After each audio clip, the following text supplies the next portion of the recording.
নেশামুক্ত ভারত গঠনের লক্ষ্যে রায়গঞ্জ পুলিশের সচেতনতা পদযাত্রা, মাদক বিরোধী বার্তায় সরব পুলিশ ও সাধারণ মানুষের। নেশামুক্ত ভারত গড়ার লক্ষ্যে রায়গঞ্জ পুলিশ জেলার উদ্যোগে অনুষ্ঠিত হল মাদক বিরোধী সচেতনতা অভিযান ও পদযাত্রা। রায়গঞ্জ থানা পুলিশের পরিচালনায় শহরের বিভিন্ন গুরুত্বপূর্ণ রাস্তা পরিক্রমা করা হয়। কর্মসূচিতে অংশ নেন পুলিশ আধিকারিক ও কর্মীরা। সমাজ থেকে মাদকের অপব্যবহার ও অবৈধ চোরাচালান রুখতে এই উদ্যোগ নেওয়া হয়েছে। বিশেষভাবে যুব সমাজকে মাদকের ক্ষতিকর প্রভাব সম্পর্কে সচেতন করার বার্তা দেওয়া হয়। পদযাত্রা চলাকালীন বিভিন্ন সচেতনতামূলক স্লোগান তোলা হয়। পুলিশের পক্ষ থেকে মাদক কারবারের বিরুদ্ধে নজরদারি ও তল্লাশি আরও জোরদার করার কথা জানানো হয়েছে। কোনো সন্দেহজনক কার্যকলাপ নজরে এলে থানায় খবর দেওয়ার আবেদনও জানানো হয়। তথ্যদাতার পরিচয় সম্পূর্ণ গোপন রাখা হবে বলেও আশ্বাস দেওয়া হয়েছে। নেশামুক্ত সমাজ গঠনে সকলের সহযোগিতার ওপর গুরুত্ব আরোপ করেছে পুলিশ। রায়গঞ্জ পুলিশের এই উদ্যোগকে স্বাগত জানিয়েছেন সচেতন নাগরিকরা।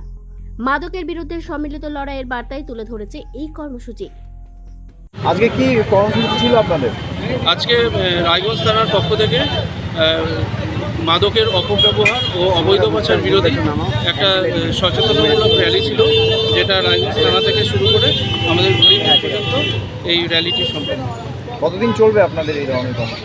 আমাদের ডিস্ট্রিক্ট থেকে তো 26শে জুন উপলক্ষে 7 দিনব্যাপী একটা প্রোগ্রাম চলছেই। তা সত্ত্বেও গোটা বছর ধরেই এই প্রোগ্রাম চলে। তো রায়গঞ্জ পুলিশ জেলা প্রত্যেকটা থানাতেই এই প্রোগ্রামটা করছে। তো আজকে রায়গঞ্জ থানার পক্ষ থেকে এই কর্মসূচিটা গ্রহণ করা। রক্তের সমস্যা কি অবহেলা করছেন? অ্যানিমিয়া, ইনফেকশন থেকে শুরু করে ব্লাড ক্যান্সার, সময় মতো সঠিক ডায়াগনোসিস অত্যন্ত জরুরি।